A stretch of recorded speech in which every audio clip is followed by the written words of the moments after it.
भारत की सड़कों पर हर नुक्कड़ पर एक खामोशी से फैल रही क्रांति है। यूपीआई, यूनिफाइड पेमेंट्स इंटरफेस, एक ऐसा नाम जो अब नकदी की दुनिया से हमें छुड़ा चुका है। लेकिन क्या यह फ्री डिजिटल क्रांति हमेशा बनी रहेगी? क्या आपके जेब से अब यूपीआई के लिए रुपए कटने लगेंगे? यह सिर्फ भारत की कहानी नहीं, बल्कि वैश्विक डिजिटल भुगतान के परिप्रेक्ष्य की एक जटिल कहानी है। सब्सिडी, संचालन लागत, व्यापारी दबाव और नियामक चुनौतियां, ये सभी मिलकर बनाती हैं यूपीआई की भविष्य की दिशा। तो यूपीआई की सफलता और मौजूदा स्थिति। भारत में जून 2025 में यूपीआई ने रिकॉर्ड 1839 अरब लेन-देन (RS24.2324) जो 4 लाख करोड़ तक की प्रोसेसिंग की है, जो पिछले वर्ष की तुलना में 32% की वृद्धि दिखाता है। यूपीआई अब भारत में खुदरा डिजिटल भुगतान का लगभग 85% हिस्सा संभालता है और वैश्विक वास्तविक समय भुगतानों में इसका हिस्सा भी लगभग 50% बताया जाता है। अनुमानित यह न केवल भारत की अर्थव्यवस्था बल्कि वित्तीय समावेशन का भी परिचायक बन चुका है। छोटे व्यापारियों, ग्रामीण क्षेत्रों और असंख्य व्यक्तियों के लिए मूल्यवान। प्रस्तावित शुल्क क्यों चर्चा शुरू हुई? बैंकों और उद्योग की आवाज। कई वरिष्ठ बैंक अधिकारियों के अनुसार वर्षाना RS40 लाख जीएसटी टर्नओवर वाले बड़े व्यापारी अब एमडीआर मर्चेंट डिस्काउंट रेट देने के प्रस्ताव पर विचार किया जा रहा है। दरें लगभग 0.2% तो 0.3% हैं। दूसरी ओर सरकार और वित्त मंत्रालय ने स्पष्ट किया है कि अभी तक यूपीआई पर कोई एमडीआर लागू नहीं हुआ है और सभी अफवाहें फॉल्स, बेसलेस और मिसलीडिंग हैं। आरबीआई गवर्नर ने हाल में संकेत दिया कि यूपीआई हमेशा मुफ्त नहीं रह सकती, क्योंकि इसके पीछे चलती लागतें बहुत अधिक हैं और सब्सिडी मॉडल सीमित समय तक ही टिक सकता है। कुछ मीडिया रिपोर्ट्स में यह भी बताया गया कि RS3000 से ज्यादा वाले ट्रांजैक्शंस पर एमडीआर लगाने की योजना चल रही है, लेकिन सरकारी स्पष्टीकरण ने इसे खारिज कर दिया। 4 एनपीसीआई की नई नियमावली 8 अगस्त 2025 से लागू। एनपीसीआई ने 26 अप्रैल और 21 मई 2025 की सर्कुलर के माध्यम से निम्नलिखित नए दिशा निर्देश जारी किए हैं, जो 8 अगस्त 2025 से प्रभावी होंगे। Balance check limit. प्रत्येक यूपीआई ऐप से दिन भर में केवल 50 बार उपयोगकर्ता प्रारंभित बैलेंस चेक संभव होगा। बैकग्राउंड बैलेंस चेक निषिद्ध। List account API. प्रत्येक अकाउंट लिस्ट अनुरोध प्रति ऐप प्रतिदिन 25 तक सीमित। स्केड्यूल्ड ऑटो पे, recurring mandates, bill, OTT, EMI, non peak घंटों, सुबह 10 शाम 5 to 9:30 में ही निष्पादित। 4 प्रयास 1+3 रीट्रीज तक सीमित। Inactive UPI ID deactivation. 12 महीने न उपयोग पर यूपीआई आईडी निष्क्रिय। सख्त बैंक खाता सत्यापन। नए बैंक खातों के लिंक के समय मजबूत प्रमाणीकरण। एपीआई प्रतिक्रिया समय घटाकर 10 सेकंड, पहले 30 सेकंड। Credit line UPI. 33 अगस्त 2025 से यूपीआई पेमेंट्स और कैश निकासी हेतु पूर्व अनुमोदित क्रेडिट लाइन का उपयोग। सीमाएं RS1 लाख, दिन पेमेंट RS10,000, दिन निकासी 20 P2P ट्रांजैक्शंस दैट दिन।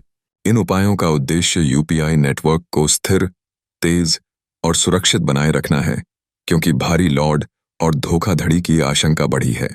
5 व्यापारियों पर प्रभाव, छिपे शुल्क और असली स्थिति। सरकार ने जनवरी 2020 से एमडीआर शून्य कर दिया था। RS2000 तक के P2M लेनदेन पर 15% प्रोत्साहन भी प्रदान किया गया था।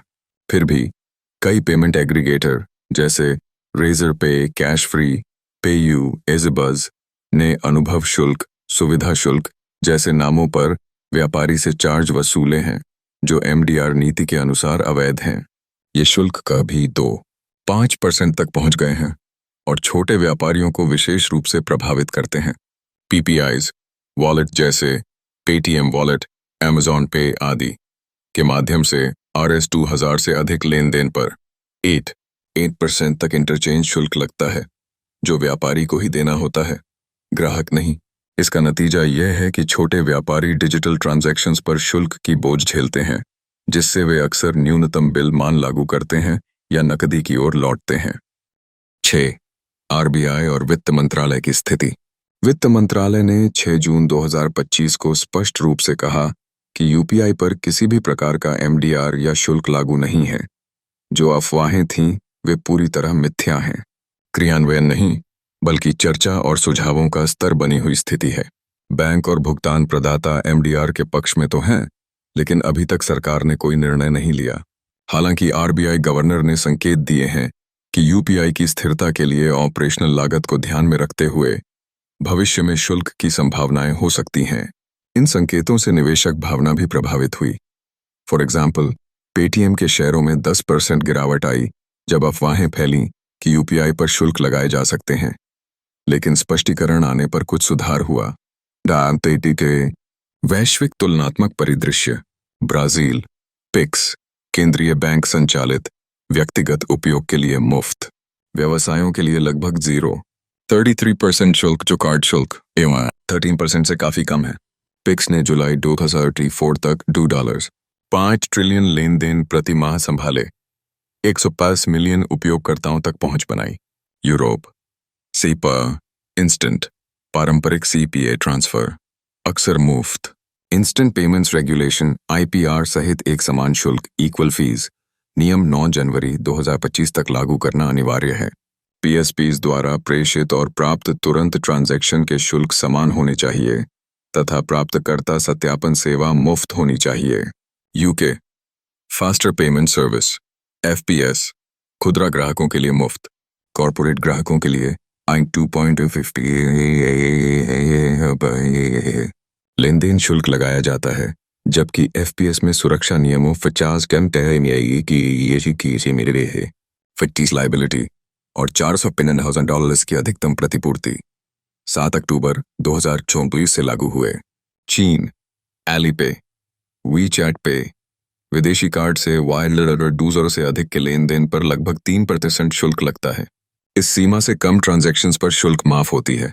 8 निष्कर्ष और भविष्य की राह। यूपीआई ने भारत में डिजिटल भुगतान की दिशा ही बदल दी है। एक सफल सार्वजनिक उपयोगिता मॉडल के रूप में फैली है। डिजिटल वित्तीय समावेशन और मुद्रा मुक्त लेन देन की दिशा में यह एक अभूतपूर्व उपक्रम है।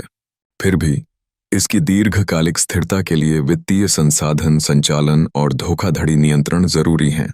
बिना शुल्क मॉडल टिक सकता है जब तक सब्सिडी मिलती रहे, लेकिन जैसे जैसे सब्सिडी घटती है, इसी बोझ को साझा करने का तरीका आवश्यक हो जाता है। वर्तमान में उपयोगकर्ताओं पर कोई शुल्क नहीं। वित्त मंत्रालय ने स्पष्ट किया है कि कोई एमडीआर नहीं है, लेकिन उद्योग और आरबीआई पक्षपाती रूप से संकेत दे रहे हैं कि बड़े व्यापारी पर कुछ शुल्क लागू हो सकते हैं यदि संरचना स्थायी बनी रहे। भविष्य में संभावित विकल्प: बड़े व्यापारी जीएसटी RS 40 लाख को टीयर्ड एमडीआर 0.2-0.3%, RS 30,000 से अधिक लेन देन पर सीमित शुल्क, उपयोगकर्ता फोकस्ड मॉडल जहां बुनियादी P2P और P2M मुफ्त रहें। क्या यह भारत को वैश्विक डिजिटल भुगतान में पीछे छोड़ देगा या नया रास्ता दिखाएगा? ब्राजील, यूरोप और चीन जैसे मॉडल से सीख ये है कि सार्वजनिक उपयोगिता प्लस न्यून शुल्क प्लस सुरक्षा प्लस समावेशन का संयोजन प्रभावी हो सकता है। जैसे जैसे हम यूपीआई के अगले चरण में प्रवेश कर रहे हैं, यह जरूरी है कि देश डिजिटल समावेशन, व्यापारियों की सुविधा, गोपनीयता और वैश्विक प्रतिस्पर्धा के बीच संतुलन बनाए रखे।